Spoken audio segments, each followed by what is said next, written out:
días, ¿cómo les va? Bienvenidos a todos. Bueno, hoy estamos especialmente felices porque tenemos que celebrar, porque cuando hablamos de la salud, celebramos todas aquellas medidas que después de muchísimo esfuerzo y mucho trabajo se obtienen para el bien común, de eso se trata. Hoy es el Día del Celíaco. Saben ustedes que hace muchos años un grupo de padres junto a profesionales de la salud, médicos, gastroenterólogos, en fin, cantidad de personas que están involucradas en la lucha por el bienestar de los demás, logró que se debatiera la ley celíaca en el Congreso. La noticia y la muy buena noticia que hoy celebramos es que en el día de ayer se dio a conocer que la presidenta finalmente reglamentó esta ley que todos estábamos esperando, porque esta reglamentación lo que hace finalmente es hacerla efectiva, es hacer que a partir de ahora, bueno, las personas involucradas tengan que tomar cartas en el asunto. Pero para eso Andrea nos va a contar exactamente de qué se trata, cuáles son los puntos a tener en cuenta a partir de ahora, porque obviamente son situaciones que abarcan no solamente al plan médico, sino también a la alimentación. Robert, ¿cómo te va? Buen día. ¿Qué tal? Muy buenos días, Dolores. Bueno, ¿nos querés llamar? ¿Nos querés consultar? ¿Tenés dudas? ¿Nos podés llamar a dónde? 4535-0705, 4535-0706 con el 011 para los que llaman desde el interior del país. También nos podés mandar un mail. medicos@tvpublica.com.ar. Y si te querés meter en nuestro Facebook para discutir, para contarnos, para inclusive revisar otros programas que ya han sido emitidos, ¿a dónde se puede meter? www.tvpublica.com.ar/Facebook Médicos. Bueno, ya nos vamos a meter con esta noticia del día, como les dije y les anticipé, Andrea nos va a explicar de qué se trata, pero esto es una pequeña venta de lo que vamos a desarrollar hoy aquí en el programa. La enfermedad celíaca es una enfermedad muy común que afecta al 1% de la población. Esto no debe ser considerado como un drama para los pacientes celíacos, porque en realidad hoy sabemos cómo tratarla, sabemos cómo prevenir complicaciones y además el individuo adquiere una nueva normalidad que es mejor a la que tenía anteriormente y probablemente mejor a la que tienen los individuos que no son celíacos. Lo importante en esta enfermedad es el conocimiento que se debe tener los médicos clínicos, los médicos generalistas y aquellos especialistas que, como se conoce, son múltiples las formas de presentación de la enfermedad, hacen que el diagnóstico precoz pueda favorecer rápidamente con el tratamiento una buena evolución de estos pacientes y evitar las complicaciones que a veces puede traer este tipo de enfermedad. Para muchos esto es información que ya conocen, porque en general el enfermo celíaco se tiene que interiorizar mucho con su propia enfermedad para conocer y para entender cuál es el tratamiento, porque el único tratamiento posible es una dieta libre de gluten. Pero sepan que estamos en las mejores manos. Vamos a hablar y vamos a escuchar a los mejores profesionales que entienden en este tema, porque la realidad es que la comunidad médica se ha interiorizado acerca de la enfermedad celíaca en los últimos años. Hace 15 años, cuando uno hablaba de que era enfermo celíaco, inclusive hasta los propios médicos te miraban con cierta cara de extrañez y te diagnosticaban otra cosa, y así pasaban los años y el deterioro venía de todas maneras.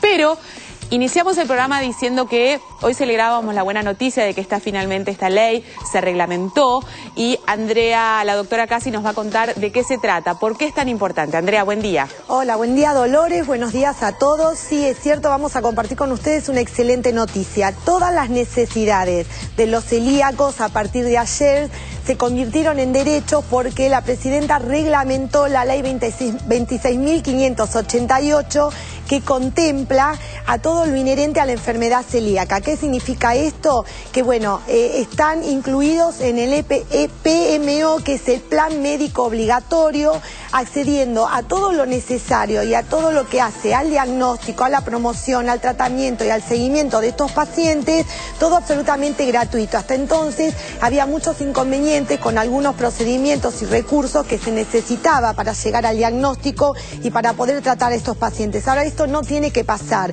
Además, esta ley contempla todo lo inherente de lo que depende del ANMAT respecto a la fiscalización, control y demás, inclusive de información en todo lo que es packaging, en todo lo que es alimentos permitidos y libres de gluten para estos pacientes. Y algo también muy importante, quedó absolutamente reglamentado que las obras sociales tienen que ofrecerles una cobertura del 70% en todo lo que son las harinas y las premezclas imprescindibles para tratamiento de estos pacientes. Bueno, ¿por qué esto es imprescindible? Quiero que sepan de antemano que en general los productos aptos para celíacos, las materias primas que se necesitan para cocinar, ya no estamos hablando de productos manufacturados que uno puede o no elegir si está al alcance de la mano comprarse un paquete de galletitas hecho o no. Puede hacerlo en casa, siempre está esa respuesta, tenés esa opción. Antes esa opción ni siquiera existía porque las harinas y el producto primo era carísimo. Entonces, la posibilidad de que esto entre en el plan médico obligatorio y que nos cubran el 70% de esta materia prima para por lo menos empezar a cocinar es un avance enorme. Y yo hablaba con nuestra nutricionista, con Andrea González, antes de empezar el programa, yo decía, yo también celebro la parte que tengo la sensación, o no sé si es la esperanza, de que a partir de esta ley también todas estas empresas alimentarias de nuestro país, como esto es una obligación a partir de ahora, nos pueden ofrecer una cantidad de productos mayor, porque uno tiene la sensación de que hasta ahora, como no se querían tomar riesgos, no pongo el sello. O porque es un costo extra, porque me encarece el producto final, entonces prefiero no hacerlo. Y nos quedábamos sin consumir una cantidad de productos que existen en el mercado que están libres de gluten por naturaleza y que no los consumían porque no tenían el sello. Pero Andrea por ahí tiene otra visión como médica que puede dar cuenta de una realidad que esto puede, al contrario, llevar a otra situación. No, lo que hablábamos juntas era que yo decía, también lo celebro, pero realmente espero un compromiso y una responsabilidad alta de las empresas en la problemática del paciente celíaco, ¿no? Y que la ley no sea que ellos quieran seguir cuidándose de algunas cosas. Hemos vivido épocas, los que trabajamos con esto, de productos importantísimos que se tuvieron que retirar de mercado y sobre todo no había que darle a los chicos en la alimentación temprana. Entonces, las papas fritas, por ejemplo, bueno, ¿no? Y bueno, ya sé que vos no, pero digamos, no, sí. La papa frita, viste, vos vas a un cumpleaños y decís la papa frita y en un momento se nos vino la noche a todos y decíamos, ¿cómo puede ser? Por eso, no, la papa frita hay que disfrutarla. La papa frita hay que disfrutar. Les quiero decir, entre otras cosas, que es temprano, estamos en vivo, son las 10:38, tengo un hambre que, o sea, no les puedo decir el hambre que tengo, estoy viendo delicatessen, se me hace agua a la boca. Pero antes de que se me haga agua a la boca, vamos a abrir bien nuestra cabeza, vamos a tratar de entender de qué se trata esta enfermedad, cómo se diagnostica, por qué es una enfermedad que por ahí tarda en llegar finalmente al diagnóstico, porque tenemos síntomas múltiples. Escuchamos al doctor Eduardo Mauriño, que es jefe de la unidad clínica del Hospital Udaondo, y él nos cuenta y nos define qué es finalmente la celiaquía. La enfermedad celíaca es una enfermedad multisistémica que se produce por una intolerancia permanente al gluten en individuos genéticamente predispuestos. Esto significa que para poder desarrollar la enfermedad hay que tener una alteración genética, que fundamentalmente se produce en un cromosoma, que se llama el cromosoma 6, y esta alteración permite, de alguna manera, frente al ingreso de gluten, producir la enfermedad, que va a producirse, digamos, con diferentes manifestaciones clínicas. Previamente se pensaba que era solo una enteropatía, es decir, que solamente el intestino delgado estaba comprometido, pero con el correr del tiempo se dieron cuenta que otros órganos también pueden producir, digamos, una alteración. Por ejemplo, clásicamente se la definió siempre como una enfermedad que produce diarrea, desnutrición, pérdida de peso, y eso está dado fundamentalmente por el ingreso de gluten, produciendo una gran atrofia del intestino delgado y produciendo un síndrome de malabsorción, es decir, malabsorbiendo todo lo que uno ingiere, fundamentalmente todos los alimentos, minerales, vitaminas, proteínas. Pero no solo se presenta de esta manera, sino que se puede presentar también con formas clínicas más solapadas, por ejemplo, como pueden ser pacientes que se presentan con anemia, pacientes que se presentan con osteoporosis, pacientes que se presentan con manifestaciones ginecobstétricas. Es decir, que la única presentación clínica de estos pacientes puede ser, por ejemplo, en la manifestación ginecobstétrica, un trastorno, digamos, en la menarca, una menarca tardía, la presentación de abortos espontáneos o la posibilidad de tener algún grado de infertilidad. Estos son datos muy importantes que el médico tiene que tener en cuenta y no pensar solamente en la enfermedad celíaca con los signos o los síntomas clásicos. Por eso decimos que hay formas de presentación clásicas, extraintestinales o subclínicas, y otro grupo muy importante que son los asintomáticos, es decir, los familiares que no presentan síntomas. Si nosotros vamos a ir a buscar a ese grupo porque tienen la condición genética muchas veces asociada. Cuando uno tiene un paciente índice, por ejemplo, si fuese yo el celíaco, los familiares de primer orden que me rodean, es decir, mis padres, hermanos y mis hijos, tienen alrededor del 15% la probabilidad de desarrollar la enfermedad celíaca. ¿Cuál es la prevalencia general? Bueno, la prevalencia general en Occidente se considera que es alrededor del 1%.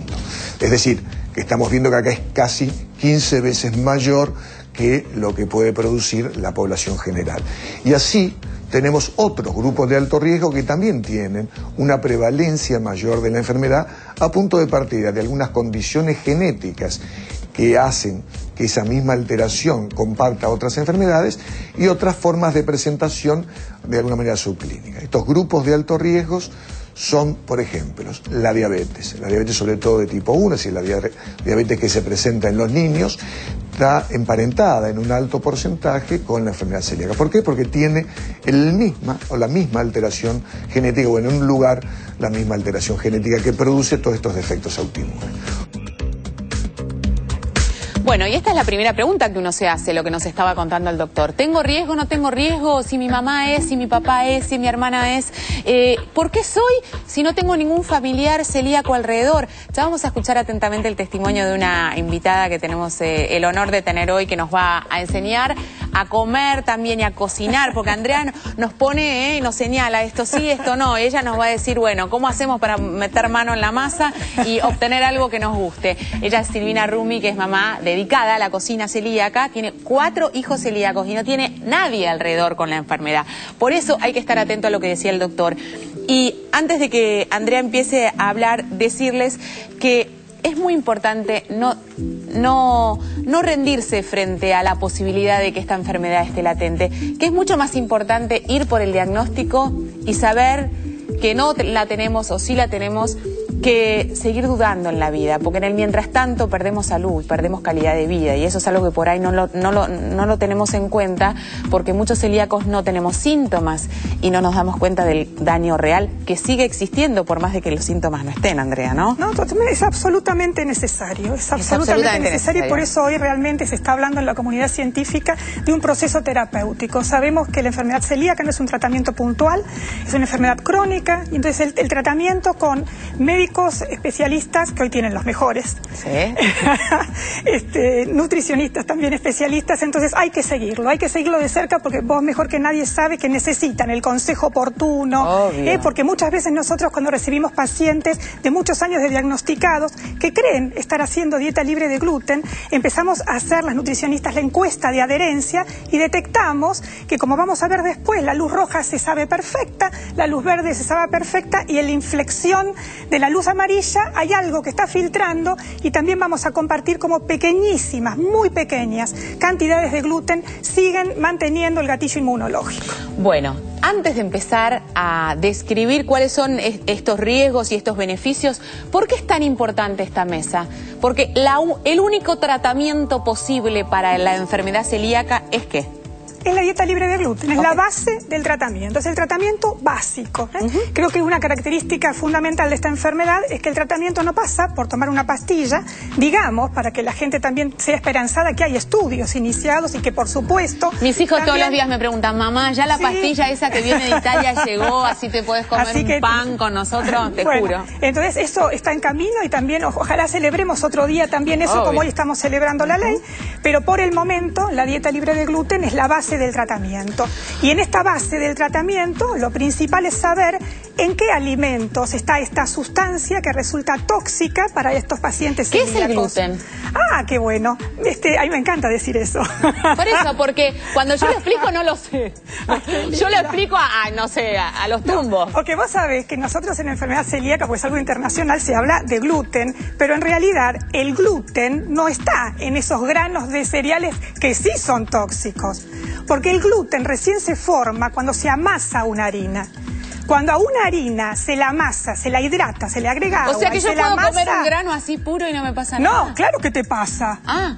Por eso, bueno, por eso te digo que queda corta la definición. Queda corta. Queda corta la fenómeno, definición. fenómeno. Porque en realidad lo que es tóxico son las proteínas que forman el gluten. Fenómeno. Que antes, vos sabés por eso cómo avanza. Antes sabíamos que eran un tipo solo, gliadinas. Y ahora las compañeras de ellas, las gluteninas, que son las otras que forman el gluten, son más tóxicas que las primeras. Y esas están en los granos de cereal. ¿Las pueden mandar a matar ustedes que están ahí quietos, a las gluteninas y a las gliadinas? Y a las gliadinas, apuntemos. Apuntemos. Bueno. Bien, y entonces esas proteínas tóxicas están en 4 cereales. Trigo, que va a la cabeza, ¿por qué? Por la cultura del hábito del trigo. Cebada, centeno y la avena, que es un cereal controvertido, que en muchos países están recomendando el consumo de avena, otros todavía no. La principal inconveniencia de la recomendación de avena es que es difícil que existan molinos exclusivos para la avena, entonces se contamina con los otros cereales, y hay estudios específicos de avenas puras, pero también faltan líneas de investigación. Bueno. Entonces esto es la gran luz roja. Fenómeno. Y por supuesto ponemos atrás una compotera con harina de trigo, porque digamos que es la harina de trigo la que después se va a meter adentro de los alimentos industrializados. Vamos a hacer una ejemplificación para que ustedes sepan, porque por ahí vos no cocinás, pero sí tenés que saber esto. Yo hago así y miren lo que hizo la harina. Contaminó absolutamente todo. En un puño nomás. Bien. Yo ahora me voy a tener que lavar las manos para tocarme la cara. Con eso les ya digo que todo. Hiciste eso, te doy un concepto fundamental que a vos te gusta. Cantidades. Uno a veces no interpreta cuán peligroso es el gluten. Un estudio científico nos dice que el límite, el umbral, son 10 miligramos. ¿Dónde están esos 10 miligramos? En migas de pan y en volatilización de harina, que son las formas de contaminación. Si quieren, después seguimos. Hacemos pausa. Después de la misma estaremos desarrollando toda esta alimentación paso por paso, sabiendo qué es lo permitido y qué cosas están ahí en esa media nebulosa que nosotros, frente a la necesidad, manoteamos porque tenemos hambre. Ya vamos a averiguarlo. No manoteo nada y ahora me voy a lavar la mano. Chao. Hola, soy Natalia Lobo. Estoy aquí porque acepté la invitación de Médicos por Naturaleza para recordarles que el cáncer de mama es el más común entre las mujeres, pero es curable si se lo diagnostica a tiempo. Para eso es indispensable el control médico, la autoexploración periódica y la mamografía.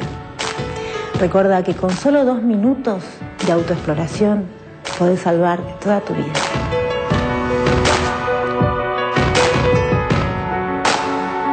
¿Sabías que los beneficiarios del Sistema Nacional del Seguro de Salud tienen la posibilidad de ejercer el derecho de opción de cambio entre las obras sociales y agentes del Sistema Nacional del Seguro de Salud?